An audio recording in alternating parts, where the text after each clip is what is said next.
మత్తయి సువార్త 14వ అధ్యాయం 27వ వచనం అందరికి కలిసి చదువుతాం. వెంటనే యేసు ధైర్యం తెచ్చుకొనుడి, నేనే, భయపడకుడని వారితో చెప్పగా. ఆదికాండం 21వ అధ్యాయం, ఆదికాండం 21వ అధ్యాయం 17వ వచనం అందరికి కలిసి చదువుకుంటాం. ఆదికాండం 21వ అధ్యాయం 17వ వచనం అందరికి కలిసి చదువుకుంటాం.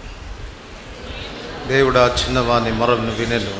అప్పుడు దేవుని దూత ఆకాశం నుండి హాగరుని పిలిచి, హాగరు, నీకేమి వచ్చినది? భయపడకుము. ఆ చిన్నవాడున్న చోట దేవుడు వాని స్వరము విని ఉన్నాడు. ప్రార్థన చేసుకుంటా.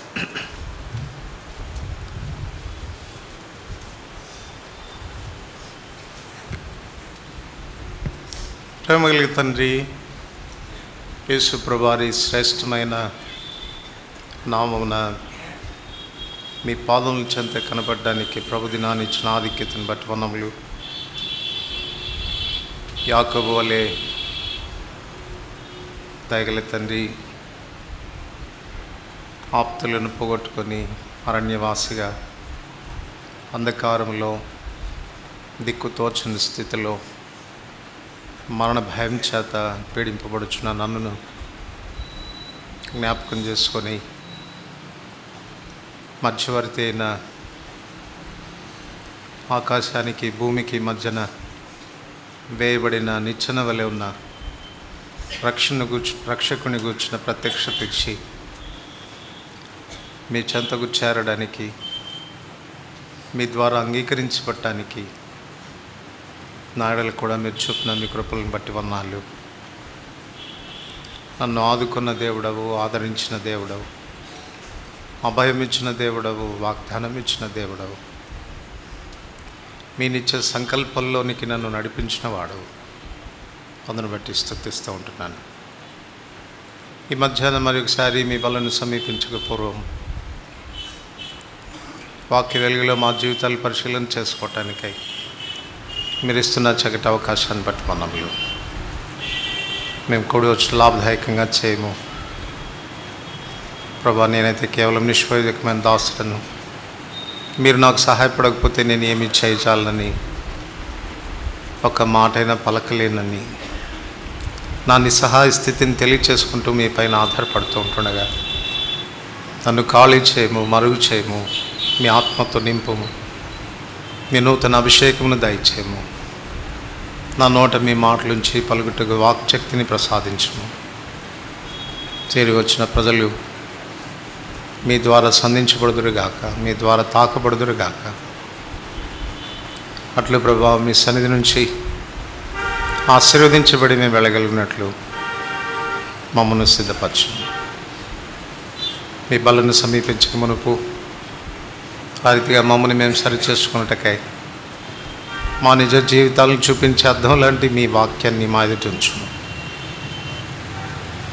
మీ సన్నిధి ప్రభావంతో మమ్మల్ని దీవించు. మీ ఆత్మ సంచారం మా మధ్యలో బలంగా ఉంచుము. యేసు ప్రభు నామమున వందనములతో ప్రార్థిస్తున్నాం తండ్రి, ఆమేన్.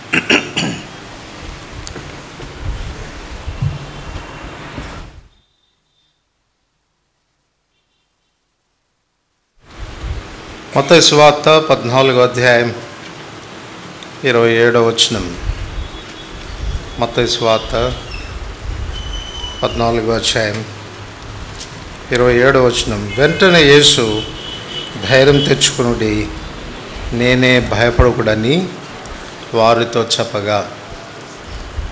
మానవులంగా మనం భయపడేటువంటి పరిస్థితులు చాలా ఉంటాయి. చెప్పాలనుకుంటే ప్రతి దినము భయపడాల్సిన పరిస్థితులు మన జీవితంలో మనకి ఏర్పడతాయి. మన భయాలన్నీ కూడా పటాపంచలు కావడానికి, భయాలన్నీ తొలగిపోయి నిర్భీతితో మనం గడపడానికి ఉన్న రహస్యం ఏంటి అనంటే ప్రభువును గూర్చిన బయలుపరుపు. తను గూర్చినటువంటి బయలుపరుపు. అందుకే వారికి ప్రభు అభయమిస్తున్నప్పుడు ఈ మాట అంటున్నాడు, భయపడకుడి, నేనే, ధైర్యం తెచ్చుకోండి అని వాళ్ళతో చెప్తున్నాడు. తను గూర్చిన బయలుపరుపు మనకి ఎంత కలుగుతుందో అంత ధైర్యం మనకు వస్తుంది. తను గూర్చిన బయలుపరుపు మనకి ఎంత కలుగుతుందో అంతగా మనకున్న భయాల నుంచి విడుదల పొందేదానికి ఆస్కారాలు కలుగుతాయి.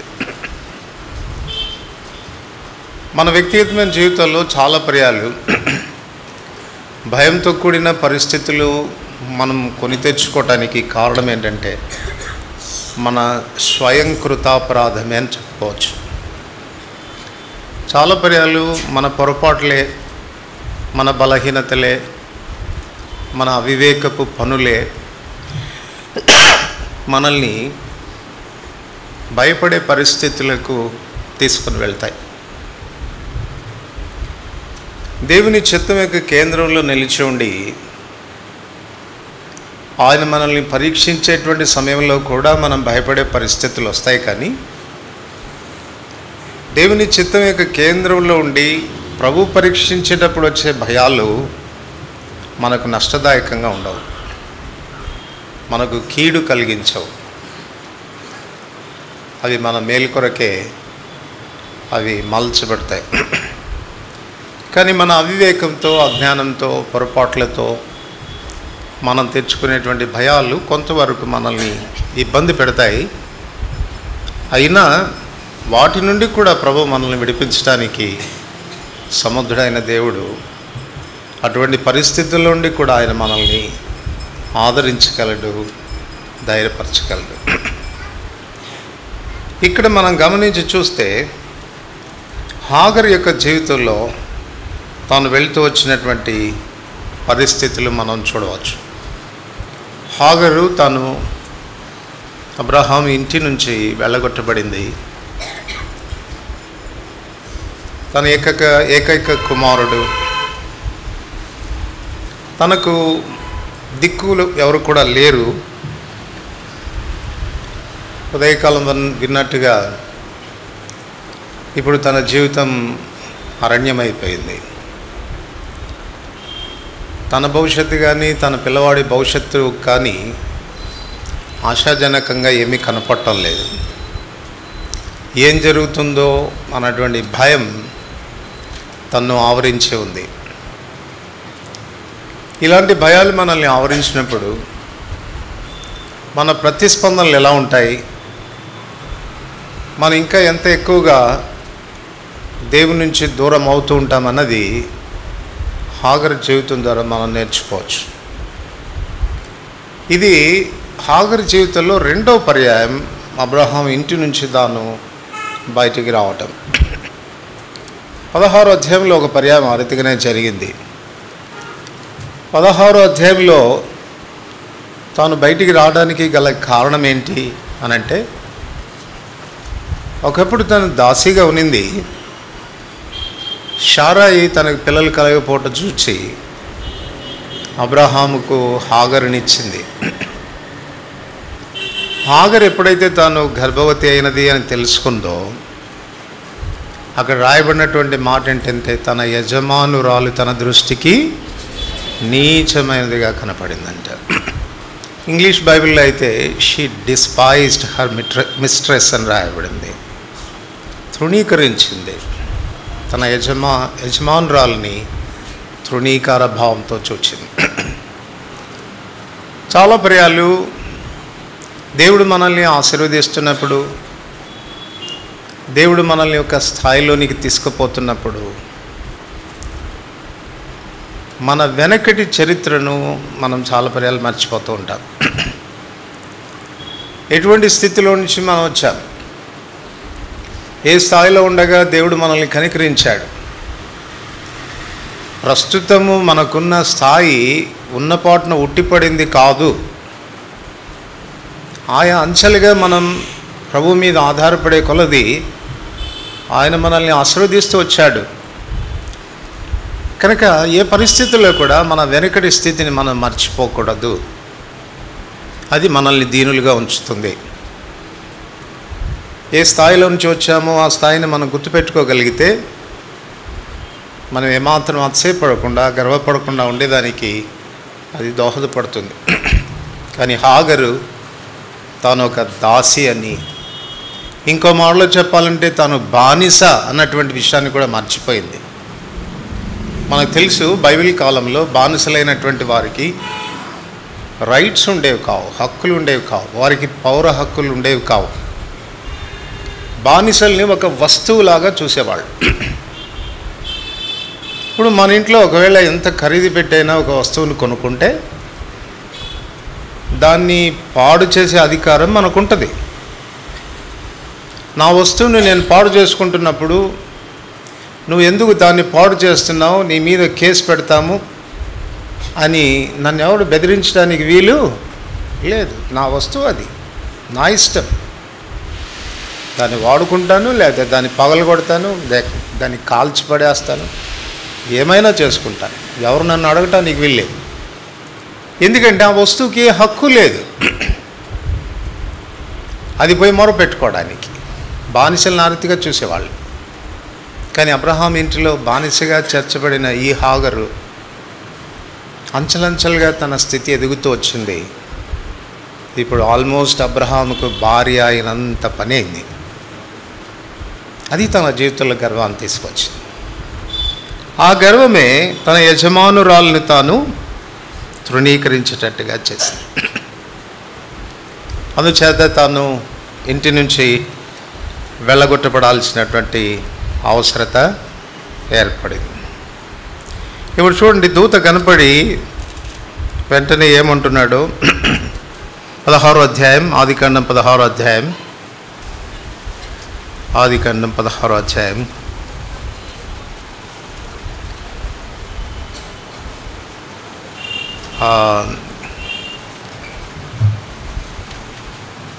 9వ వచనం. అప్పుడు యెహోవా దూత, నీ యజమానిరాలి యొద్దకు తిరిగి వెళ్ళి ఆమె చేతి క్రింద అణిగి ఉండుమని దానితో చెప్పాను. ఈ సందర్భం మనకు తెలుసు కదా, తను ఎప్పుడైతే ఆ రీతికి తన యజమానురాలు తన దృష్టికి నీచమైందో వెంటనే షారాయి అనింది అబ్రాహాంతో, నేనే నీకు హాగరునిచ్చానన్న సంగతి మర్చిపోతున్నావేమో. ఇప్పుడు అది గర్భవతి అయిందని తెలుసుకుని దాని దృష్టికి నేను నీచమైన దాన్ని అయినాను, నా ఉసురు తగులుతుంది నీకు. ఎవరికి చేసింది ఎవరండి? పొరపాటు చేసింది ఎవరు? షారాయా? అసలు ఇప్పుడు షారాయికి కోపం పుట్టించింది ఎవరు? హాగరు చేస్తే ఉసురు ఎవరికి తగులుతుందంట? అబ్రాహాం తగులుతుంది. చాలా ప్రియాలు మన పరిస్థితులు ఇట్లే ఉంటాయి కదా. అత్త మీద కోపం దుత్త మీద చూపిస్తూ ఉంటాం. హాగరు మీద చూపించాలి. అప్పుడు అబ్రాహాం అంటున్నాడు, ఏం నా దగ్గరికి వచ్చి కంప్లైంట్ చేస్తావేంటి? అది నీ చేతిలోనే ఉంది కదా, నీకు ఎట్లా ఇష్టం వస్తే అట్లా చేసుకో, ఏం అభ్యంతరం లేదన్నాడు. ఇక పర్మిషన్ దొరికింది కదా అని ఏం చేసిందంట, ఎంత శ్రమ పెట్టిందంటే హాగర్ ఇక నేను ఉండలేను ఇంటిలో అని పారిపోయేటంతగా శ్రమ పెట్టింది. అటువంటి శ్రమ తనకి రావడానికి, తాను ఇంటి నుంచి పారిపోవడానికి, అరణ్యంలో అటు ఇటు తిరగడానికి కారణం ఎవరు అనంటే తన స్వయంకృత అపరాధమే. తన స్థానం తాను తెలుసుకొని తన స్థానంలో తాను నిలిచి ఉంటే, దీనురాలుగా ఉంటే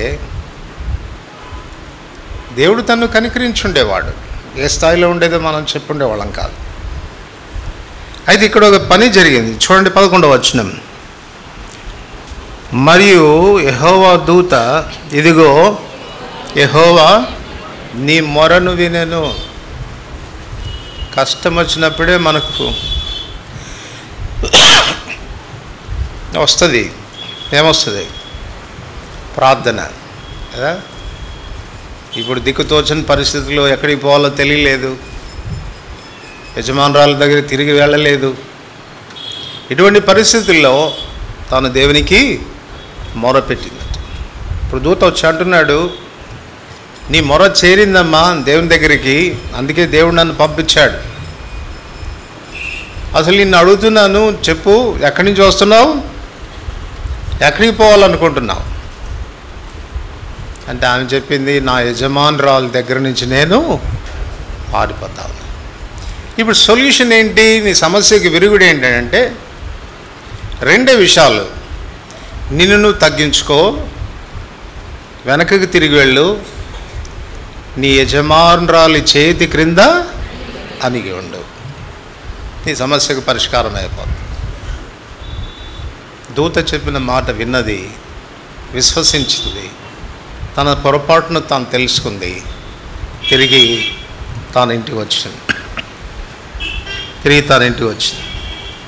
దానివల్ల జరిగినటువంటి విషయం ఏంటంటే, ఇక్కడ దేవుడు షారాయి హృదయాన్ని కూడా సిద్ధపరిచాడు. మనకి వివరంగా సంగతులు రాయబడలేదు, కానీ అక్కడ రాయబడిన మాట ప్రకారంగా చూడండి, 10వ వచనం, మరియు యెహోవా దూత నీ సంతానం నిశ్చయంగా విస్తరింపచేసెను, అది లెక్కింప వీలు లేనంత విస్తారమగునని దాంతో చెప్పెను. మరియు యెహోవా దూత, ఇదిగో యెహోవా నీ మొర వినను, నీవు గర్భవతివై ఉన్నావు, నీవు కుమారునికని అతనికి ఇష్మాయేల్ అని పేరు పెట్టుదు. ఇప్పుడు 13-14 వచనాలు చదవండి. అది చూచుచున్న దేవుడవు నీవే అను పేరు తనతో మాట్లాడిన యెహోవాకు పెట్టెను. ఎలాగనగా, నన్ను చూచిన వాడిని నేను అక్కడ చూచితిని కదా అని అనుకొనెను. అందుచేత నీటి బుగకు బేర్లహాయి రోయి అని పేరు పెట్టెను. అది కాదేశునకు బెరెదునకు మధ్య ఉన్నది. తరువాత హాగర్ అబ్రహామునకు కుమారుని కనెను. అబ్రాహాము హాగర్ కనిన తన కుమారునికి ఇష్మాయేల్ అని పేరు పెట్టెను. దీన్ని బట్టి మనకి ఏమర్థమవుతుంది, ఇంటిలో సమాధానకరమైన పరిస్థితి మరలా నెలకొన్నట్లుగా, తిరిగి తాను ఇంటికి రావడం, తను చేర్చుకొనబడడం, అబ్రహామునకు తను కుమారుని కనడం, అబ్రహాం తన కుమారునికి పేరు పెట్టడం, ఇవన్నీ మనం మామూలుగా సాధారణంగా చదువుతున్నాం. కానీ ఆ పేరు పెట్టేటువంటి ఈ సందర్భాలు వాళ్ళు చాలా గొప్పగా చేస్తారు, గొప్ప సెరమనీగా చేస్తారు. ఇవన్నీ కూడా జరిగినాయి అని అంటే తిరిగి సమాధానకరమైన పరిస్థితులు తన జీవితంలో నెలకొల్పబడినట్లుగా మనకు అర్థమవుతుంది. ఇది మొదటి సంగతి. ఇక్కడ మనం గమనించవచ్చు, మొట్టమొదటిగా హాగరు తాను ఈ సందర్భంలో భయపడింది, తన పొరపాటును బట్టి కలిగినటువంటి భయం. కానీ తాను రియలైజ్ అయ్యి ఎప్పుడైతే ప్రభుకు మొరపెట్టిందో, ప్రభు తన భయం నుంచి తన్ను విడిపించినట్లుగా మనం ఇక్కడ చూడగలం. అందుకే హాగరు ఏమంటుంది చెప్పండి, హాగరు తన భయం నుండి విముక్తి పొందడానికి కారణం ఏంటో చెప్తా ఉంది. తాను ఏంటది అని అంటే, నన్ను చూచుచున్న దేవుడు అంటే ఆ దేవుని గూర్చిన ప్రత్యక్షతలోనికి తాను వచ్చింది. దేవుని గూర్చిన ప్రత్యక్షతే మన భయాల నుంచి మనల్ని ఏం చేస్తుంది, విడుదల చేస్తుంది. తనకి ఇప్పుడు అర్థమైంది, నేను అనుకున్నాను నాకు ఇంకెవరు దిక్కులేరని, నాకు ఒక నిరీక్షణ లేదని, నేను ఎవరి చెంతకి వెళ్ళాలి, నా భవిష్యత్తు ఏంటి, నేను ఎక్కడ ఉండాలి అన్నటువంటి డైలమాలో ఉంటూ వచ్చినాను. నన్ను ఆదుకునేవారు ఎవరు లేరనుకున్నాను. కానీ నాకు ఇప్పుడు అర్థమైంది, నన్ను చూచుచున్నవాడు, నా ప్రార్థన ఆలకించే దేవుడు, నాకు అభయమిచ్చే దేవుడు ఉన్నాడు. అక్కడ బావికి బెయర్ లహాయి రోయి అనే పేరు పెట్టింది. దాని అర్థం నన్ను చూచుచున్న సజీవుని బావి అని అర్థం. కనుక నా దేవుడు సజీవుడు, ఆ దేవుడు నన్ను చూస్తూ ఉన్నాడు. ఈ మధ్యాహ్నం గుర్తుపెట్టుకో, నీ భయానికి బహుశా నీవే కారణమై ఉంటావు, నీ పొరపాట్లే కారణమై ఉంటాయి, నీ అహంకారం నీ అహంభావాలే కారణమై ఉంటాయి. అవి నీ నష్టానికి, భవిష్యత్తు కూర్చున్నటువంటి చీకటిలోనికి, అంధకారంలోనికి, ఏం జరగబోతుంది, ఇక నాకు భవిష్యత్తు లేదేమో అని నిరీక్షణకు ఆధారం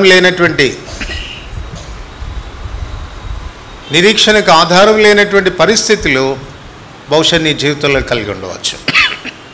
కానీ ఇటువంటి పరిస్థితుల నుంచి ఆ ప్రభు నిన్ను విడిపించడానికి ఆయన సమర్థుడైనటువంటి దేవుడు. ఆయనకు మొరపెట్టగలిగితే, ఆయనను ఆశ్రయించగలిగితే నిశ్చయంగా ప్రభువు ఆ రీతిగా కార్యాలని చేసేటువంటి దేవుడిగా ఉన్నాడు. ఇది జరిగిన తర్వాత కూడా ఇప్పుడు రెండో సందర్భం ఇక్కడ మనం చూడవచ్చు.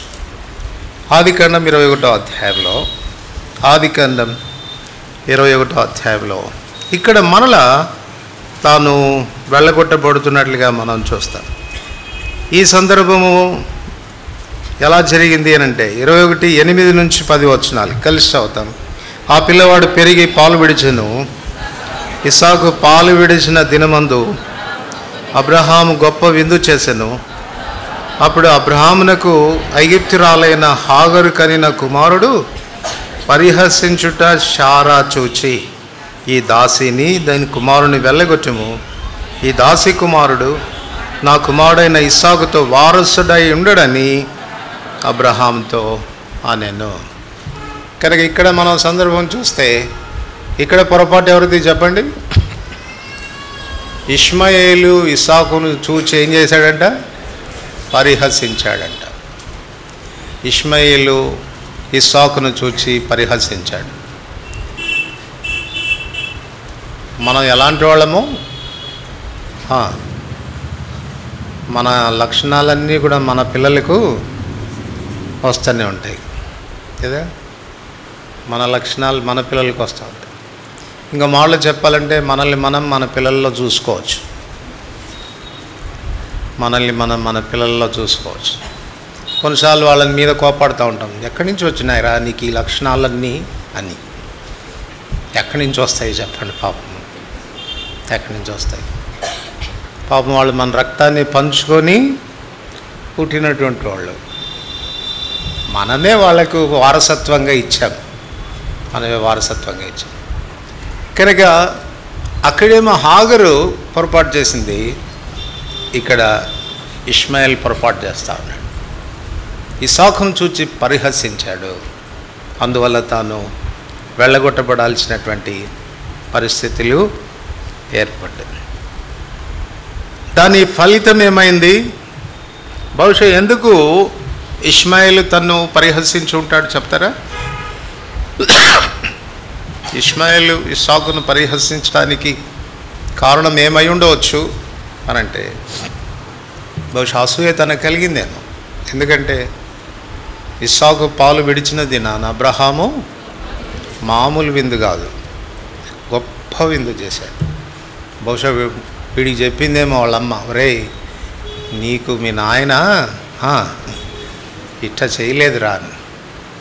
మనమే మన పిల్లల్ని జడగొడుతుంటాం చాలాసార్లు. వాళ్ళకి ఏముండవు, వాళ్ళ మధ్యలో ఇట్టటివన్నీ చెప్పి విభేదాలు కలిగేటట్టుగా మనం చూస్తుంటాం. మీ నాయన నిన్ను ఎక్కువ ప్రేమించడం లేదురా, వాడంటేనే ఇష్టం, మీ అమ్మకు వీడంటేనే ఇష్టం అన్నటువంటి తారతమ్యాలు తీసుకుని వస్తాం. కానీ ఇప్పుడు వాడు దాన్ని బట్టి పరిహసించడం అనేది బహుశా జరిగి ఉండవచ్చు అనుకుంటున్నాను నేను. దాని ఫలితం ఏమైంది? దాని ఫలితం ఏమైంది చూడండి. 10వ వచనం అందరికీ కలిసి చదువుతాం. ఈ దాసిని దీని కుమారుని వెళ్ళగొట్టుము. ఈ దాసిని దీని కుమారుని వెళ్ళగొట్టుము. ఇంటిలో నుంచి మరల వారు వెళ్ళగొట్టబడ్డారు. అదే 14వ వచనంలో 14వ వచనం, కాబట్టి తెల్లవారినప్పుడు అబ్రహాం లేచి ఆహారంను నీళ్ల తిత్తిని తీసుకొని ఆ పిల్లవానితో కూడా హాగరును అప్పగించి ఆమె భుజం మీద వాటిని పెట్టి ఆమెను పంపివేసెను. ఆమె వెళ్ళి బెయేర్షెబా అరణ్యములో ఎక్కడికి వచ్చింది? ఇప్పుడు ఇంటి నుంచి బయటపడింది, అరణ్యవాస అయిపోయింది. అక్కడ ఎవరు కూడా లేరు, ఒంటరితనాన్ని అనుభవిస్తుంది. ఎవరు తనకు లేరు, తను తన కుమారుడే ఏకాంతంగా ఎక్కడికి పోవాలో తెలియక అరణ్యంలో సంచరిస్తూ ఉన్నారు. ఇంతలోపలే మరొక విషయం జరిగింది.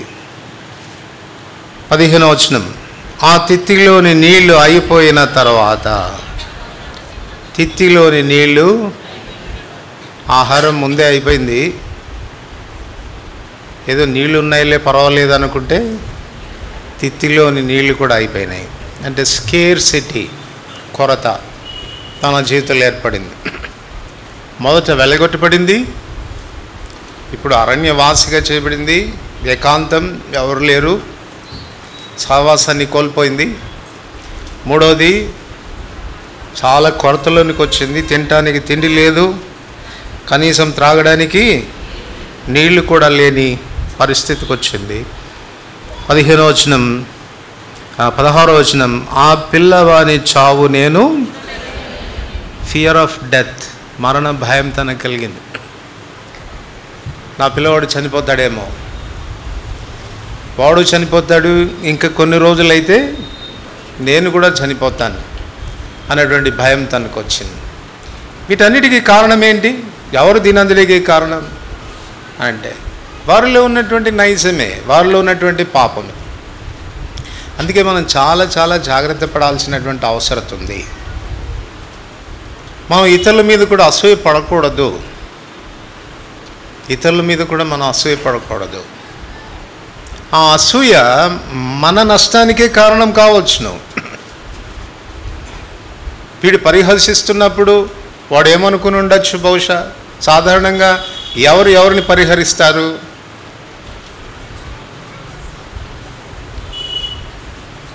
ఎందుకు పరిహసిస్తారు?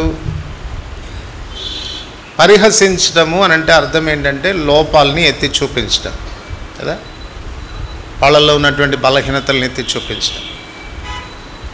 ఒరే గుడ్డోడా అంటే వీడేదో బాగా దృష్టి కలిగినోడు అన్నట్టు. ఒరే గూనోడా అంటే వీడు సరిగా ఉన్నవాడని. మనం సరిగా ఉన్నాము అని అనుకున్నప్పుడే ఎదుటి వ్యక్తిని మనం పరిహసించేదానికి ఆస్కారం కలుగుతుంది. ఒక వ్యక్తికి మనం విరోధంగా ఏదైనా మాట్లాడుతున్నాము అని అంటే గుర్తుపెట్టుకోవాలి, ఇండైరెక్ట్గా నేను ఆ విషయంలో నేను ఇంటాక్ట్గా ఉన్నాను అని అర్థం, పరిపూర్ణంగా ఉన్నాను అని అర్థం, ఏ లోపం లేకుండా ఉన్నాను అని అర్థం. అందుకే ప్రభు చెప్తాడు, తీర్పు తీర్చకుడి, అప్పుడు మిమ్మును గూర్చి తీర్పు తీర్చుకోపడదు. మీరు ఏదైనా ఎవరి విషయంలోనైనా తీర్పు తీరిస్తే దేవుడు అదే విషయంలో నువ్వు నేరస్తుడు అని ఆయన రుజువుపరుస్తాడంట.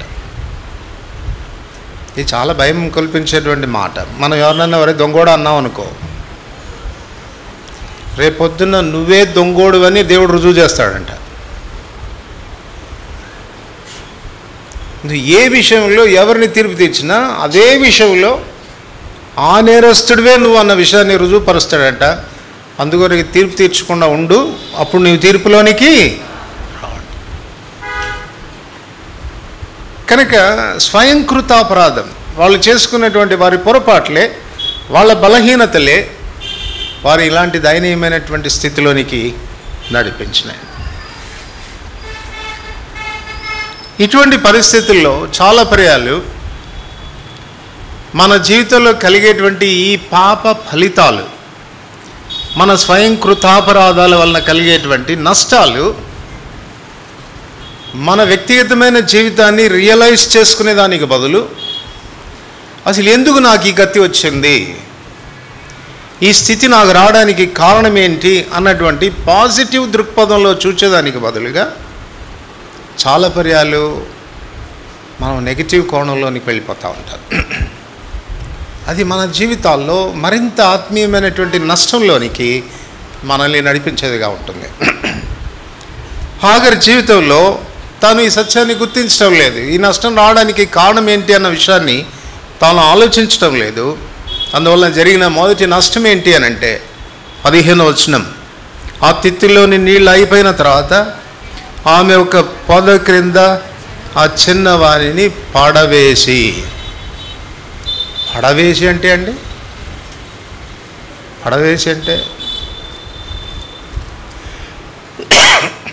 దాని అర్థం ఏంటి చెప్పండి? ఈ మాట ఇలా రాయబడితే బాగుంటుంది కదా, ఆ చిన్నవారిని ఆ పొద క్రింద పడుకోబెట్టి అని రాసుంటే బాగుండేది. కానీ ఏమని రాయబడింది చెప్పండి? ఇసిరేసిందంట. ఎక్కడ? అంటే తనకొచ్చినటువంటి కష్టం తన హృదయ కాఠిన్యానికి కారణమైంది. చాలా పర్యాలు మన పొరపాట్లు మనం గుర్తించకుండా ఎందుకు ఈ ఫలితాలు మనకు కలుగుతున్నాయి, ఈ నష్టాలు మనకి ఎందుకు వచ్చినాయి అన్నటువంటి విషయాన్ని మనం పునఃపరిశీలన చేసుకోకుండా సరిగా మనం పరిశీలించుకోకపోతే అది ఆల్రెడీ మనకు తీసుకొచ్చిన నష్టాలే కాక మరింత నష్టాల్లోనికి మనల్ని నడిపిస్తుంది. ఆ నష్టాల్లో మొదటి నష్టం హాగర్ తన హృదయం అనేది కఠినమైపోయింది. సొంత కన్న బిడ్డ, వేరే పిల్లల్ని కూడా మనం ఆ రీతిగా చేయలేం కదా. ఇక సొంత తల్లి ఎలా చేస్తుంది చెప్పండి. తల్లి ప్రేమను గురించి ప్రభు మాట్లాడితే ఏమంటాడు, గర్భమున పుట్టిన తన చంటి బిడ్డను మరుస్తుందా అని ప్రభు చెప్తాడు. అంటే ఆ పోలిక చూపిస్తున్నాడు. తల్లి ప్రేమ లాంటిది నా ప్రేమ అన్నట్టుగా. అటువంటి తల్లి, సొంత కన్న తల్లి తన బిడ్డ విషయంలో ఎంత దారుణంగా ప్రవర్తిస్తుందో ఆ బిడ్డను పడేసిందంట. అక్కడ హృదయ కాఠిన్యం మనకు అక్కడ కనపడుతుంది. తర్వాత 16వ వచనం, ఈ పిల్లవాని చావు నేను చూడలేను అని అనుకొని, ఈ పిల్లవాని చావు నేను చూడలేను అని అనుకొని, అంటే ఆ పిల్లవాడు ఉన్నటువంటి దుస్థితిని తానేమంటుంది, నేను ఇప్పుడు చూడలేను అంటుంది. మీరు చెప్పండి, చూడాలా చూడకుండా ఉండాలా? చూడలేను అంటే అర్థమేంటి చెప్పండి? తన పిల్లవాడి విషయంలో తనకు ఉండాల్సిన కన్సర్న్ తనకు లేకుండా పోయింది. ఎప్పటి వరకు చూడాలి? తను ఎప్పటి వరకు చూడాలి? తన చివరి శ్వాస వరకు కూడా తను ఏదైనా చేయగలనా, ఆ బిడ్డ విషయంలో ఏమైనా నేను చేయగలనా అన్నటువంటి కన్సర్న్తో ఆ బిడ్డను గురించి తాను ఆలోచించి ఉండాల్సింది. చూడలేను అనుకుంది. మత్తయి సువార్త 13వ అధ్యాయంలో ప్రభు ఒక మాట చెప్తాడు. 16వ వచనం ఎవరైనా చదవండి. మత్తయి సువార్త 13వ అధ్యాయం 16వ వచనం, మీ కన్నులు చూచుచున్నవి గనక అవి ధన్యములైనవి, మీ చెవులు వినుచున్నవి గనక చాలు. మన కన్నులు ఏం చేయాలంటే చెప్పండి, చూచే కన్నులు ఉండాలి మనకు. ఈమెమంటుంది, నేను చూడలేను అంటుంది. చూచే కన్నులు ఉండాలి. చూచే కన్నులు ఎందుకు ఉండాలి మనకు? వినే చెవులు మనకు ఎందుకు ఉండాలి అని అంటే, ఈ రెండే మన హృదయాల్లో భారాన్ని తీసుకొచ్చేది. ఈ రెండే మన హృదయాల్లో భారాన్ని తీసుకొచ్చేది. ఎప్పుడైతే మన హృదయం భారమవుతుందో అదే మనల్ని ప్రార్థనకు నడిపిస్తుంది, ప్రార్థించడానికి దోహదపడుతుంది. శిష్యుల్ని గురించి ప్రభు అంటున్నాడు, మీ కన్నులు చూచుచున్నవి కనుక అవి ధన్యలైనవి, మీ చెవులు వినుచున్నవి కనుక అవి ధన్యములైనవి. మనకు తెలుసు కదండి, నెహెమ్యా 1వ అధ్యాయంలో యెరూషలేము ప్రాకారాలు పాడైపోయినాయి, దాని గుమ్మాలు అగ్నిచేత కాల్చబడ్డాయి అన్న విషయాన్ని శేషించిన ప్రజల్లో కొంతమంది నెహెమ్యా దగ్గరకు వచ్చినప్పుడు తాను అడిగితే వాళ్ళు ఆ మాట చెప్పినారు. ఈ మాటలు నేను వినినప్పుడు కూర్చుండి దుఃఖముతో ఉపవాసముండి. నెహెమ్యా దుఃఖపడ్డానికి, నెహెమ్యా ఉపవాస ప్రార్థనలోనికి వెళ్ళడానికి దోహదపడింది ఏది? మాటలు విన్నాడు, వినే చెవులున్నాయి తనకు. మత్తయి సువార్త 9వ అధ్యాయంలో యేసుప్రభు వారు అంటాడు, ఆయన జన సమూహములను చూచి కాపరి లేని గొర్రెల వలె వారు చెదిరి ఉన్నందున వారి మీద కనికరపడి. చూచాడు కాబట్టి, వారి దుస్థితిని చూచాడు కాబట్టి వారి మీద తన కనికరం వచ్చింది. అందుకేమంటున్నాడంటే, నా శిష్యులారా, కోత విస్తారంగా ఉంది కానీ పనివారు చాలా కొద్దిగా ఉన్నారు. పనివారిని పంపమని కోత యజమానుని వేడుకోండి. భారం అనేది ప్రార్థనలోనికి మనల్ని నడిపిస్తుంది. ఈ భారం మన జీవితాల్లో రావడానికి మనం చూచే కన్నులు వినే చెవులు ఉండాలి. ఇప్పుడు హాగరు తన కుమారుని దుస్థితిని చూస్తూ ఉంటే నిశ్చయంగా తనకు ఏం కలిగి ఉండేది? భారం కలిగి ఉండేది. 16వ అధ్యాయానికి 21వ అధ్యాయానికి ఉన్న వ్యత్యాసాన్ని మనం గమనిస్తే 16వ అధ్యాయంలో కూడా ఆల్మోస్ట్ తన పరిస్థితి ఇదే. కానీ అప్పటికి ఇంకా కుమారుడు కడుపులో ఉన్నాడు, బయటికి రాలేదు, అరణ్యవాసిగా ఉంది, గలగొట్టబడింది, దిక్కు లేదు, భవిష్యత్తును గురించిన నిరీక్షణ లేదు, నా అనేటువంటి వాళ్ళు ఎవరు లేరు, ఆదుకునే వాళ్ళు ఎవరు లేరు, ఎక్కడికి పోవాలో తెలియనటువంటి పరిస్థితి. సేమ్ సిమిలర్ సిచ్యుయేషనే, అదే పరిస్థితిలో. కానీ అక్కడ ఒక పని చేసింది. ఏం చేసింది? అక్కడ ప్రార్థన చేసింది. ఇక్కడ ప్రార్థనకు కూడా తనకు మనసు రావడం లేదు. ఎందుకు మనసు రావడం లేదు అనంటే, నా కుమారుని చావును నేను చూస్తే వస్తుంది నీకు భారం. నీ సమస్యను నువ్వు చూడనంత మాత్రాన, దాన్ని నెగ్లెక్ట్ చేసినంత మాత్రాన, దాన్ని విస్మరించినంత మాత్రాన నీ సమస్యకు పరిష్కారం దొరుకుతుందని అనుకుంటావా? కళ్ళు మూసుకున్నంత మాత్రాన ఆ ప్రమాదం తప్పిపోతుంది అనుకుంటావా? జరగవలసిన ఘోరం జరగకుండా ఆగిపోతుంది అనుకుంటావా? చూడు నీ దుస్థితిని, ఎటువంటి స్థితిలో ఉన్నావో చూడు.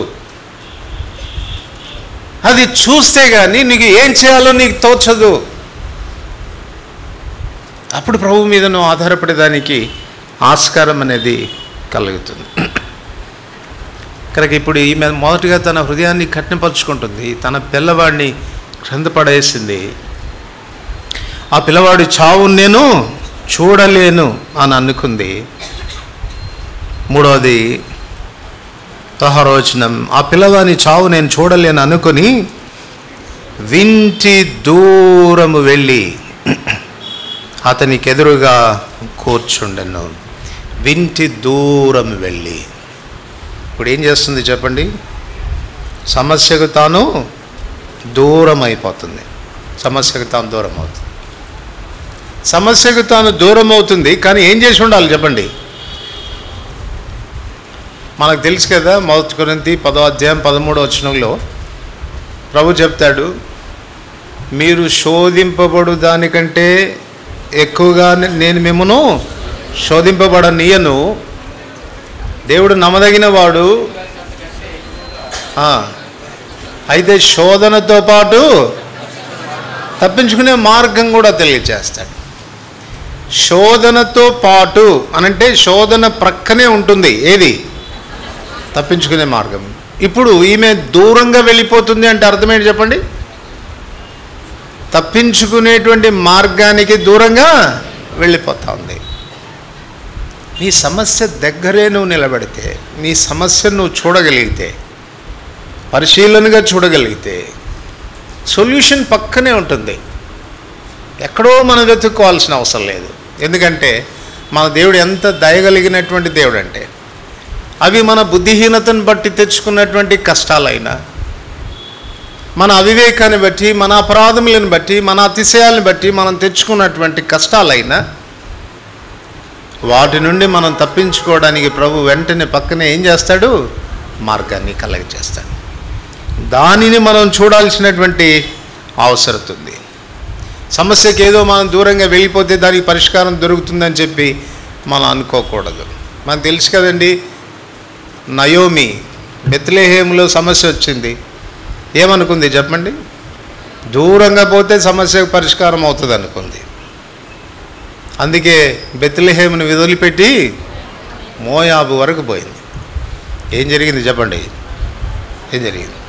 భర్తను పోగొట్టుకుంది, 2 కుమారులను పోగొట్టుకుంది, విధవరాలై 2 విధవరాండ్లైన కోడలతో తిరిగి రావాల్సిన పరిస్థితి ఏర్పడింది. ఇప్పుడు తిరిగి వచ్చిన తర్వాత వాళ్ళందరూ అంటున్నారు, ఈమె నయోమి కదా అంటే అంటా ఉంది, దయచేసి నన్ను నయోమి అనవద్దు. మరి ఏం పిలవాలి నిన్ను? ఎందుకు? సర్వశక్తుడు నాకు ఏం చేశాడంట? చాలా ఇబ్బంది పెట్టాడు సర్వశక్తుడు నన్ను. సర్వశక్తుడు పెట్టాడా, నువ్వు పెట్టుకున్నావా? ఎవరు తెచ్చుకున్నారు సమస్య? సమస్య వచ్చినప్పుడు సమస్య కొరకు పరిష్కార మార్గం వెతుక్కోవాల్సినటువంటి నీవు సమస్య నుండి ఏమైనావు? దూరమైనావు. పారిపోయి తెచ్చుకున్నటువంటి నష్టాలు ఇవి. ఇప్పుడు హాగరు కూడా అదంటుంది, నేను పిల్లవాడి చావులను చూడలేనని దూరంగా వెళ్ళింది.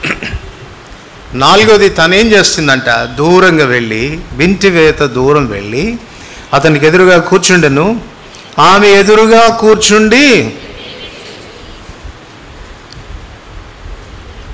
ఎలుగెత్తి ఏడవాలనా, ఎలుగెత్తి ప్రార్థించాలనా? 16వ అధ్యాయంలో ఏం చేసింది చెప్పండి? 16వ అధ్యాయంలో ప్రార్థన చేసింది. వెంటనే దూత వచ్చాడు, తనకు పరిష్కార మార్గం చెప్పాడు. అమ్మ నువ్వు ఇలా ఇలా చేసుకొని ఈ సమస్యకు పరిష్కారం కలుగుతుందని చెప్పాడు. వెంటనే పరిష్కారం వచ్చేసింది. ఇక్కడ ఆ విషయాన్ని తాను ఎరిగి కూడా ఆత్మీయమైనటువంటి అంధత్వము అని చెప్పవచ్చు దీన్ని. ఎప్పుడైతే మనం మన స్వయం పరిశీలన మనం చేసుకోమో, మన తప్పుల్ని మనం గ్రహించమో, అన్ని విషయాల్లో మనం పొరపాట్లు చేయడమే ప్రారంభిస్తాం. సమస్యకు తనకు పరిష్కార మార్గం ప్రార్థనలోనే ఉంది అన్న సంగతి తనకు తెలుసు. ఎలా చెప్పగలం మనం?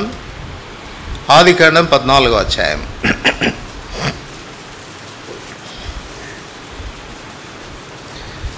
ఆదికాండం 14వ అధ్యాయం 14వ వచనం.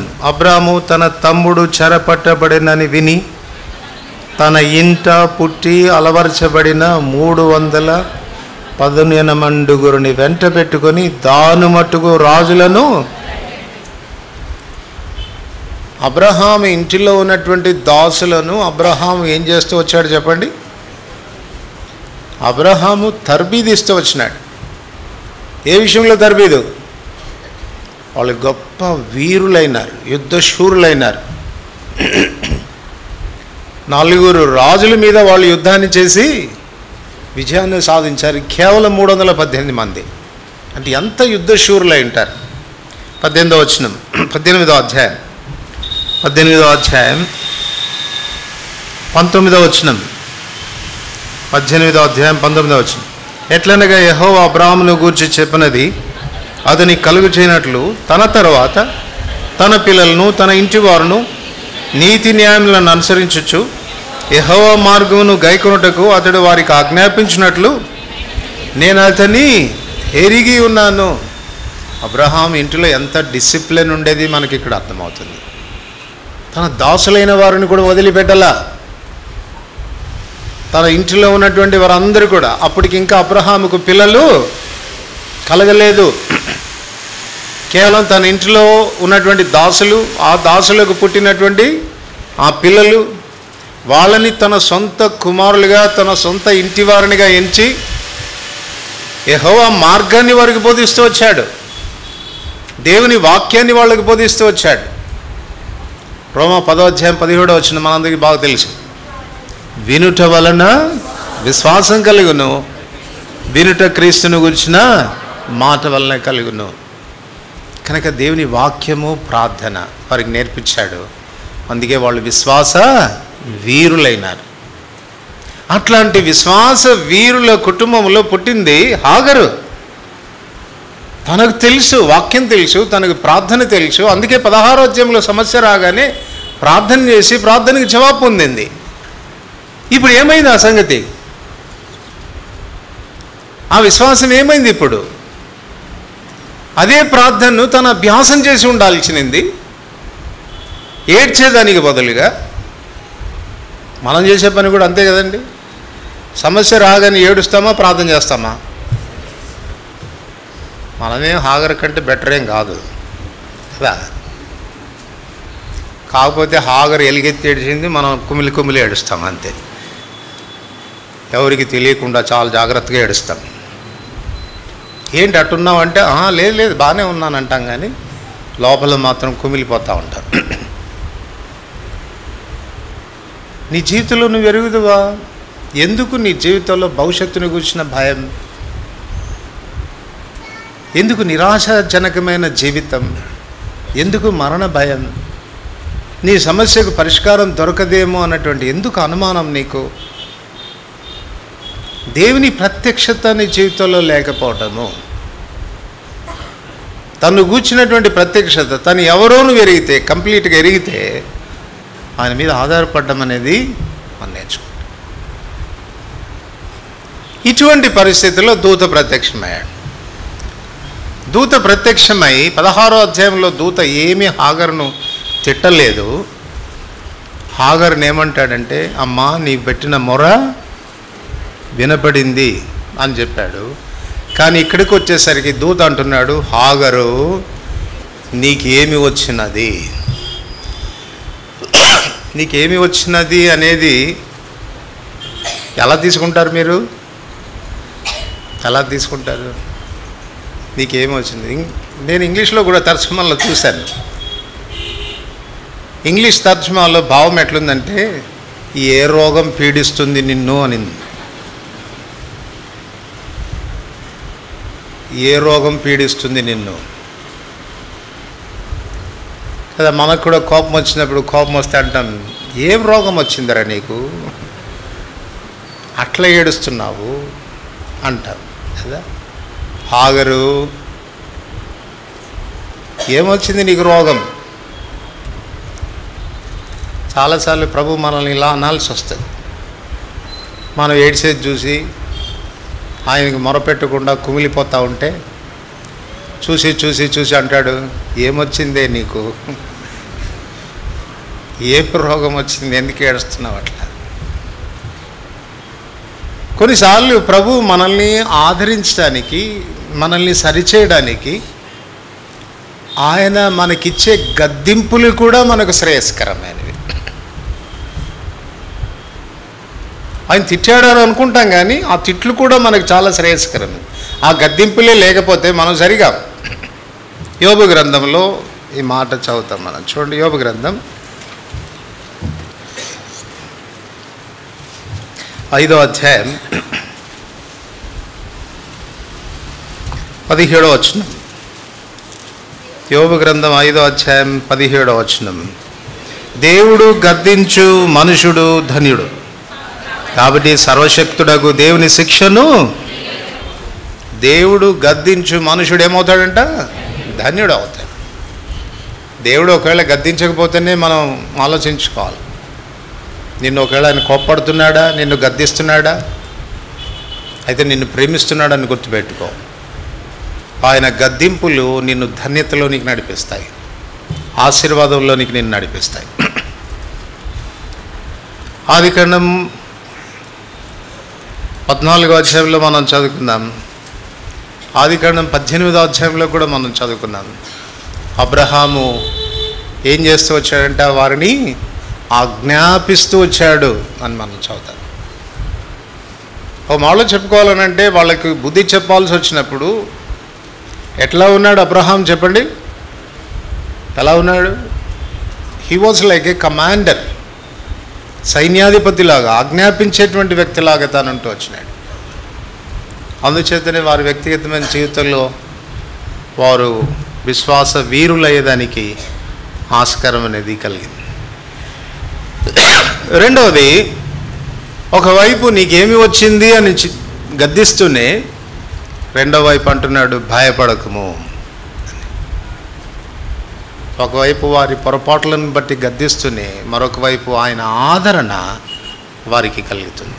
భయపడవద్దు, భయపడవద్దు అని చెప్పాలి అనంటే, భయపడవద్దు అని చెప్పేటువంటి వ్యక్తికి చాలా అర్హత ఉండాలి, చాలా అర్హత ఉండాలి.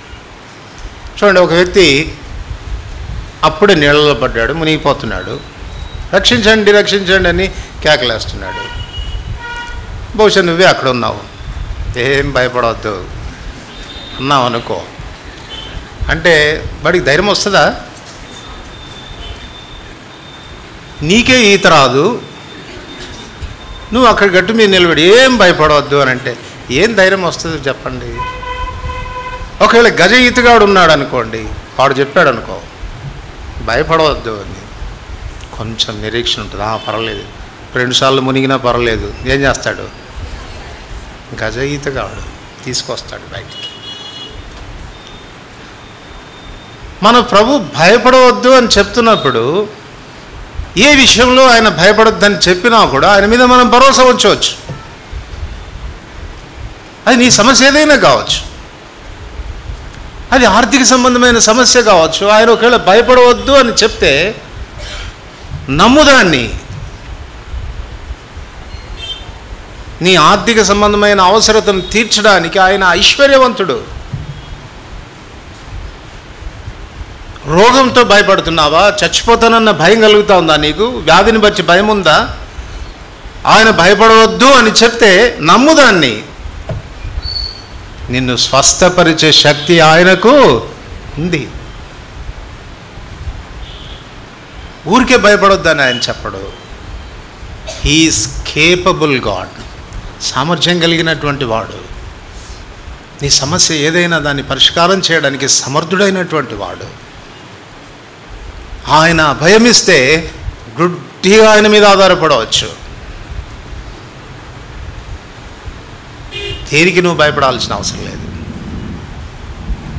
ఒకవైపు తన పొరపాటును బట్టి, తాను తెచ్చుకున్నటువంటి సమస్యను బట్టి, తానున్న పరిస్థితిని బట్టి, తన హృదయ కాఠిన్యాన్ని బట్టి ఒకవైపు ప్రభు గద్దిస్తూనే మరొక వైపు అభయమిస్తూ ఉన్నాడు. భయపడవద్దు, ఇప్పటికైనా పర్వాలేదు, నేనున్నాను నీకు తోడుగా. కొరింథీయులకు రాసిన 2వ పత్రిక,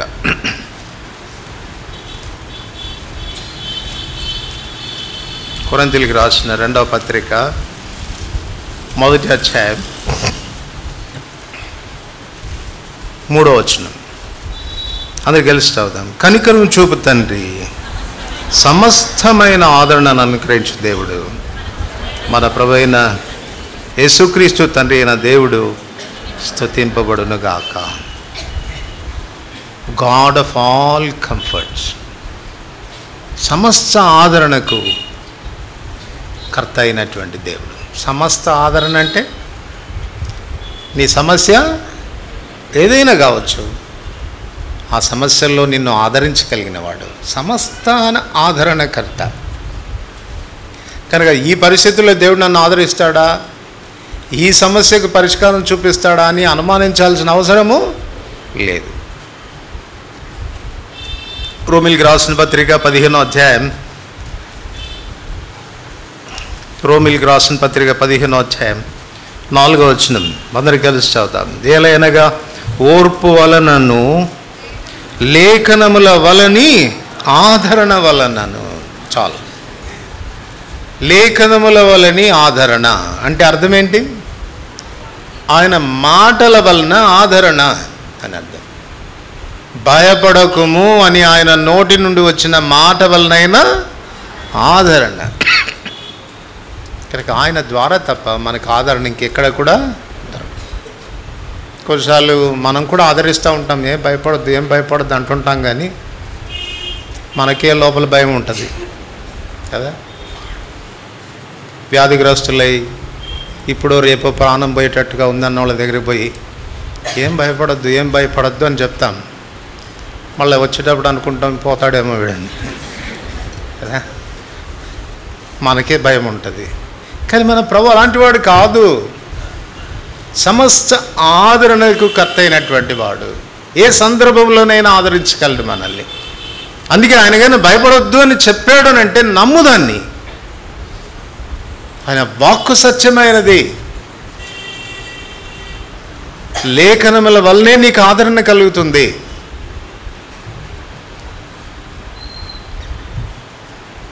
యెషయా గ్రంథం కీర్తనలు క్షమించండి, ఆదికాండం 21వ అధ్యాయం 17వ వచనం. ఆదికాండం 21వ అధ్యాయం 17వ వచనం. అందరికి కలిసి చదువుతాం. 21:17. దేవుడు ఆ చిన్నవాణి మొర వినెను. ఎవరి మొర విన్నాడంటండి? అబ్రాహాం ఇంట్లో పుట్టి వాక్యం అంతా నేర్చుకొని ప్రార్థన యొక్క విలువ తెలుసుకొని ప్రార్థనను పూర్తిగా మరిచిపోయింది హాగర్. కష్టంలో ప్రార్థించాల్సినటువంటి హాగరు ప్రార్థించేదానికి బదులుగా ఏడవడం ప్రారంభించింది. కానీ ఈ చిన్న పిల్లవాడు మొరపెట్టుకున్నాడంట. వాడు కనిపించిందేమో, మా అమ్మ దిక్కులేంది, ఎక్కడ పోయిందో ఏమో, నన్నేమో ఇక్కడ పడేసింది, కనీసం మా అమ్మన్నా ఉంటే ఈ తిండి లేకపోయినా కడుపు కాలినా కనీసం మా అమ్మ ఎత్తుకున్నా నాకు కొంచెం ఆదరణన్నా ఉండేది, నన్ను ఇక్కడ పడేసిపోయింది, అంత దిక్కులేని స్థితి వచ్చింది నాకు. అందుకే చూడండి, దూత వచ్చినప్పుడు ఒక మాట చెప్తున్నాడు. ఏమంటున్నాడు? 18వ వచనం, నీవు లేచి ఆ చిన్నవాణి లేవనెత్తి పడేసావెందుకు, ఏం చేయి, ఆ చిన్నవాణి లేవనెత్తి వాడిని పట్టుకో అంతే. సో ఈ పరిస్థితిలో ఆ పిల్లోడు అనుకున్నాడంట, మా అమ్మకు ప్రార్థన చేయాల్సింది పోయి అది కూడా మర్చిపోయి ఎక్కడో పోయింది, ఇంకేం చేస్తాం, నేనన్నా ప్రార్థన చేద్దామని ఆడు ప్రార్థన చేశాడంట. ఆ చిన్నవాడు చేసిన ప్రార్థన దేవుడు విన్నాడు. హాగరు నువ్వు చేసిన ప్రార్థన వినబడింది అంటలేదు. ఇక్కడ ఎవరు చేశారంట ప్రార్థన? 16వ అధ్యాయంలో హాగరు ప్రార్థన చేసింది, ఇక్కడ చిన్నవాడు ప్రార్థన చేశాడు. అన్నీ నేర్చుకుంటారండి మన పిల్లలు. నువ్వు ఇంటికాడ ప్రార్థన నేర్పించావంటే వాడు కూడా ప్రార్థన నేర్చుకుంటాడు. ఇంటికాడ కొట్లాడేది నేర్పించావంటే వాడు కూడా కొట్లాడేది నేర్చుకుంటాడు. అక్కడేమో పరిహసించేది నేర్చుకున్నాడు, ఇక్కడేం నేర్చుకున్నాడు? ప్రార్థన చేయడం కూడా నేర్చుకున్నాడు. కనుక వాడి ప్రార్థన దేవుడు ఆలకించాడు.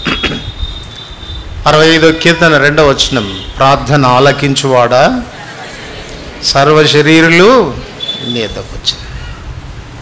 కనుక దేవుడు మరలా తను తాను ప్రత్యక్షపరచుకుంటున్నాడు. ఎవరిగా? ప్రార్థన ఆలకించే దేవుడిగా. ఆ తర్వాత మనం గమనిస్తే ఇంకా కాస్త క్రిందికి వస్తే 19వ వచనం, 21వ అధ్యాయం 19వ వచనం, అందరం కలిసి, మరియు దేవుడు ఆమె కన్నులు తెరచినందున ఆమె నీళ్ల ఊట చూచి వెళ్ళి ఆ తిత్తిని నీళ్లతో నింపి చిన్నవానికి త్రాగనిచ్చాను. మరియు ఆమె కన్నులు తెరచినందున అంటే ఇప్పుడు దాకా ఏమైనాయి? అవిశ్వాసం ఎప్పుడు కూడా మన కళ్ళు మూసుకొని పోయేటట్టుగా చేస్తుంది. ఏమి చూడలేకపోయింది హాగరు? శోధనతో పాటు తప్పించుకునే. మీరు చెప్పండి, ఈ ఊట ఇప్పటికిప్పుడు పుట్టుకొచ్చిన ఊటనా, ఇంతకు ముందే ఉందా? ఇంతకు ముందే ఉంది, కానీ హాగరు కనపడలేదు. ఎందుకు కనపడలేదు? కళ్ళు మూసుకొని పోయినాయి. చాలా పర్యాలు మన జీవితంలో మనకు సమస్యలు వస్తున్నప్పుడు సమస్య మీదే మన దృష్టి ఉంటుంది, కానీ ఆ సమస్య ప్రక్కనే తప్పించుకోవడానికి దేవుడు పెట్టిన మార్గం మీద మన దృష్టి ఉండదు. 77వ కీర్తన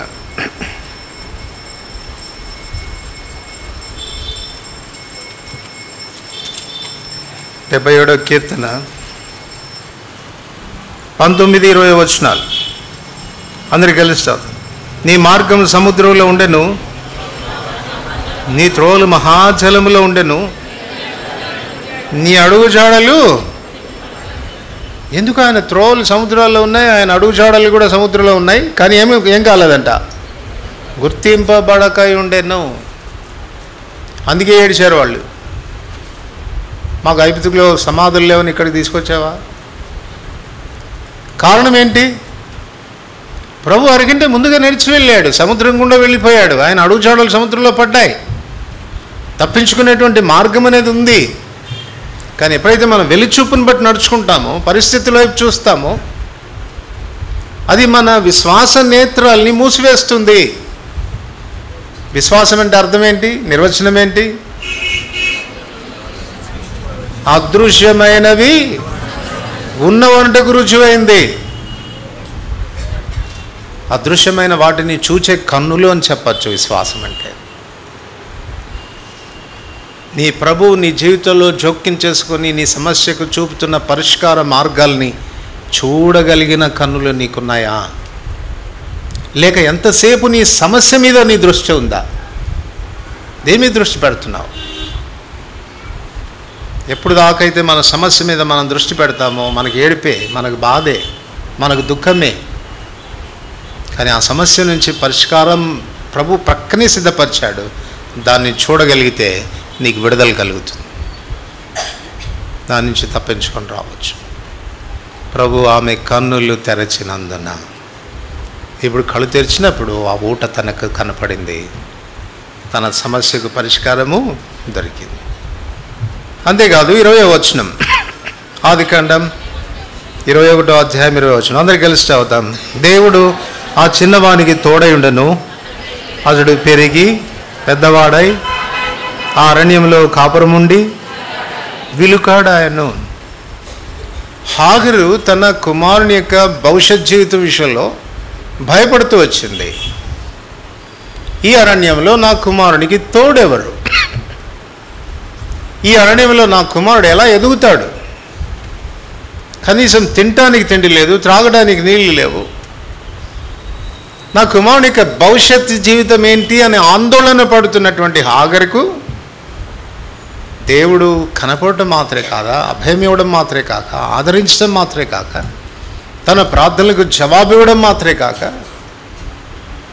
ఏ అరణ్యంలో అయితే తాను ఎదగలేడు, ఏ అరణ్యం అయితే తన భవిష్యత్తును శూన్యం చేస్తుంది అని హాగరు తలస్తూ వచ్చిందో, అదే అరణ్యంలో ఆ పిల్లవాడు ఎదగడానికి, గొప్ప విలుకాడు కావడానికి అరణ్యంలో పెళ్ళి కూడా జరిగింది కదా. ఆ తర్వాత ఏం చేసిందంట హాగరు? ఒక పిల్లని తీసుకొచ్చి పెళ్ళి కూడా చేసింది. గొప్ప విలుకాడయ్యాడు. దీన్ని బట్టి మనకేమర్థమవుతుంది? ప్రాస్పరిటీ దొరికింది, ప్రొటెక్షన్ దొరికింది, ఇంకా ఉద్యోగం దొరికింది. ఏ ఉద్యోగం? గొప్ప విలుకాడయ్యాడు, ఉద్యోగం దొరికింది, భార్య దొరికింది, పిల్లలు పుట్టి వర్ధిల్లారు. మామూలు పిల్లలు కాదు వాళ్ళు. చదవండి 25వ అధ్యాయం 16వ వచనం. 25:16. ఇవి వారి వారి వంశవళ ప్రకారం వారి పేర్ల చొప్పున ఇష్మాయిలు కుమారుల యొక్క పేర్లు వారి వారి గ్రామంలోను వారి వారి కోటల్లోను. ఇష్మాయేలు కుమారులు వీరే, వారి పేర్లు ఇవే. వారి వారి జనముల ప్రకారము వారు 12.